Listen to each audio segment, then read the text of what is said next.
कार्तिक माह की कहानी। किसी गांव में एक बुढ़िया रहती थी और वह कार्तिक का व्रत रखा करती। उसके व्रत खोलने के समय कृष्ण भगवान आते और एक कटोरा खिचड़ी का रखकर चले जाते। बुढ़िया के पड़ोस में एक औरत रहती थी। वह हर रोज ये देखकर ईर्ष्या करती कि इसका कोई नहीं है, फिर भी इसे खाने के लिए खिचड़ी मिल ही जाती है। एक दिन कार्तिक महीने का स्नान करने बुढ़िया गंगा गई।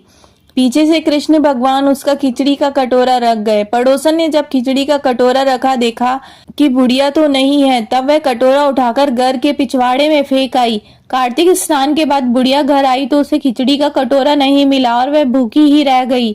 बार बार एक ही बात कहती कि कहाँ गई मेरी खिचड़ी और कहाँ गया मेरा खिचड़ी का कटोरा। दूसरी ओर पड़ोसन ने जहाँ खिचड़ी गिराई थी वहां एक पौधा उग गया जिसमें से 2 फूल खिले। एक बार राजा उस ओर से निकला तो उसकी नजर उन दोनों फूलों पर पड़ी और वह उन्हें तोड़कर घर पर ले गया। घर आने पर उसने वही फूल अपनी रानी को दे दिए, जिन्हें सूंघने पर रानी गर्भवती हो गई। कुछ समय बाद रानी ने 2 पुत्रों को जन्म दिया। वह दोनों जब बड़े हो गए तब वह किसी से भी बोलते नहीं थे, लेकिन जब वह दोनों शिकार पर जाते तब रास्ते में उन्हें वही बुढ़िया मिलती जो अभी भी यही कहती कि कहाँ गई मेरी खिचड़ी और कहाँ गया मेरा कटोरा। बुढ़िया की बात सुनकर वह दोनों कहते कि हम है तेरी खिचड़ी और हम है तेरा कटोरा। हर बार जब भी वे शिकार पर जाते तो बुढ़िया यही बात कहती और वह दोनों यही उत्तर देते।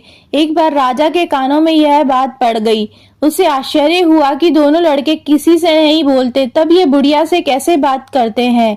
राजा ने बुढ़िया को राजमहल बुलवाया और कहा कि हमसे तो किसी से ये दोनों बोलते ही नहीं हैं, तुमसे ये कैसे बोलते हैं। बुढ़िया ने कहा कि महाराज, मुझे नहीं पता कि ये कैसे मुझसे बोलते हैं। मैं तो कार्तिक का व्रत करती थी और कृष्ण भगवान मुझे खिचड़ी का कटोरा भरकर दे जाते थे। एक दिन मैं स्नान करके वापस आई तो मुझे वह खिचड़ी का कटोरा नहीं मिला। जब मैं कहने लगी कि कहाँ गई मेरी खिचड़ी और कहाँ गया मेरा खिचड़ी का कटोरा, तब इन दोनों लड़कों ने कहा कि तुम्हारी पड़ोसन ने तुम्हारी खिचड़ी फेंक दी थी तो उसके 2 फूल बन गए थे। वह फूल राजा तोड़कर ले गया और रानी ने सूंघा तो हम 2 लड़कों का जन्म हुआ।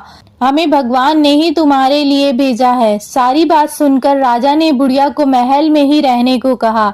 हे कार्तिक महाराज, जैसे आपने बुढ़िया की बात सुनी वैसे ही आपका व्रत करने वाले सभी की बात सुनना।